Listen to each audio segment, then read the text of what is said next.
Welcome to another edition of Cranky Gun Reviews. What I have on the bench today is a 1973 or 1974 Smith & Wesson J-frame model 36 no dash square butt revolver. Now, it's no surprise to anybody that watches my channel that I love snub-nose revolvers. I love revolvers in general. Well, I had a few years ago, and I probably sold it actually in 2018 or 2019, I had a Model 37 Smith & Wesson, which was the first airweight that they came out with. It was a 1960s version. It had some pretty good wear on it. The cylinder had some pitting. The ejector rod, somebody had tried to take apart with pliers, so it was a little bit worse for the wear. And it was a round butt revolver, but because it was a Model 37, it had the alloy frame. I sold that one to buy something else a couple of years ago. I think it was when I bought my Mini 14. I traded it in towards my Mini 14.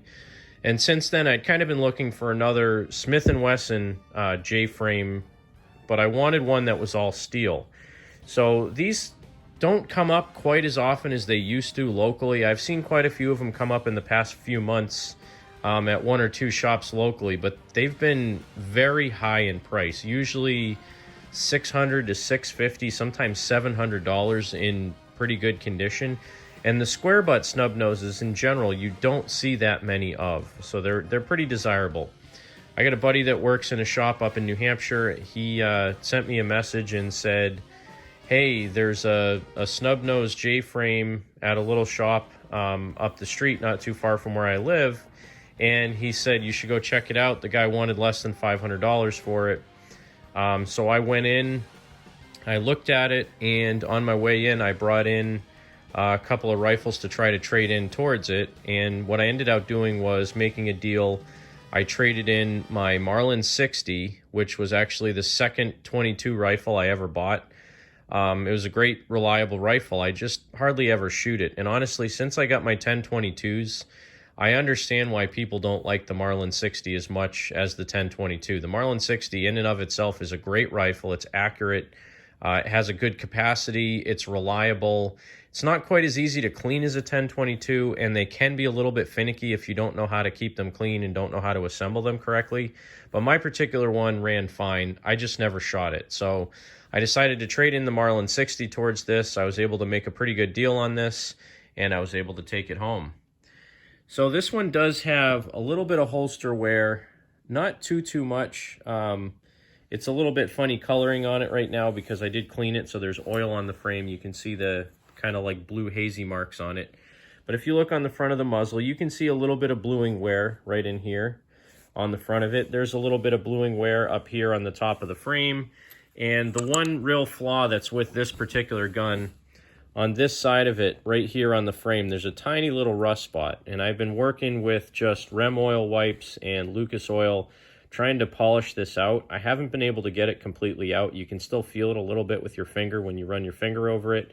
It's not a big deal as long as you keep it oiled. It's not going to spread anywhere. That's the only flaw that this particular revolver has. Now, as I stated, it is a square butt, so you can see it does have this nice squared off butt on the bottom of it. Usually J-frames come in a round butt, which is it comes in a lot further and it has a kind of a more rounded butt to it.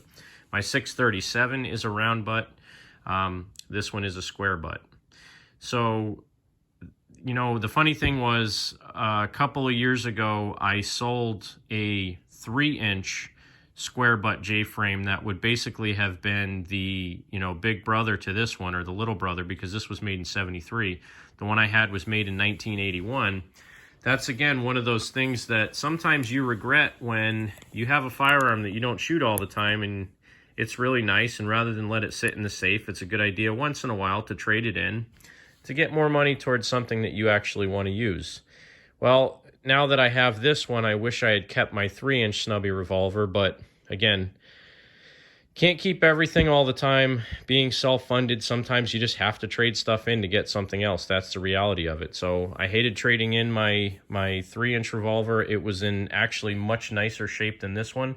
If you go back and watch some of my older videos, I did a couple of videos on it way at the beginning of my channel when I'm not that great high-quality production now, but I'm a little bit better than I was back then. And if you go way back and watch my early videos, the 3-inch J-frame square butt revolver was really where my channel started. That's what I started out doing videos with, talk about holsters for it and things like that, and speed loaders. But this is my my new carry gun. If I want to carry a revolver, I can carry this. I have the 637 or the Charter Arms. It's a nice little gun. Haven't shot it yet. I've just taken the crane off, taken the side plate off, and cleaned it really well because it had some dirt inside, just a little bit of grit. I wanted to get all that out. But look forward to new range videos with this, my Smith & Wesson 36 no dash. And when I say it's a no dash, a lot of you probably already know this, but there's people that are just coming to the channel. When you open the cylinder, and it is a clear cylinder, down here on the frame, right in here, you can see it says Mod 36. And a lot of the newer ones would have 36-1, 36-2, and they would actually drop that MOD or the mod number. So the newer ones look a little bit different than these. This, not a lot of wear on the frame. You can just barely see the outline of the cartridge rims on the frame there. So I don't think this gun's been fired a whole lot. Probably was carried quite a bit over the years based on the wear on the front sight and the barrel. And again, up here on the top of the frame, there's a little bit of wear right in this area. But the cylinder's in good shape. The lockup on it is very tight. I mean, there is, almost no wiggle back and forth in this thing. There's probably like a 1 or 2 thousandths of wiggle in that. And it's very, very smooth in the action. So the timing's really good. Trigger on it is just phenomenal, like you'd expect from a J-frame. So just a short little video. Smith & Wesson Model 36 no dash square butt. They call these the Chief Special in the earlier version of it. I think the square butt was a little bit later than when they started putting numbers on these. They started, I forget when, in the 60s or something. Again, this one is made in 73 or 74. Nice thing is you can use these HKS speed loaders. This is a Model 36 speed loader, ironically probably named after the Model 36 revolver. I also have these Bianchi speed strips that I use with these. These are nice. I usually throw one of these in my that little change pocket in your jeans. I don't really know what the pocket's for, but I think it's for carrying an extra magazine or some extra ammunition, because these speed strips with 6 rounds on it loads perfectly into that little pocket. So that's my story, and I'm sticking to it.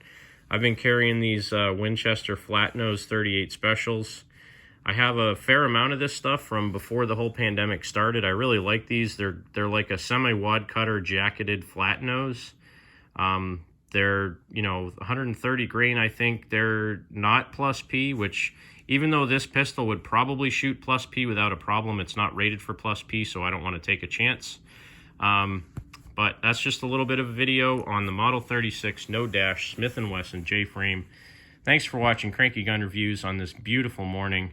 Have a great day. God bless America. Make sure you support your 2A rights. Write letters to your senators. Write letters to your congressmen.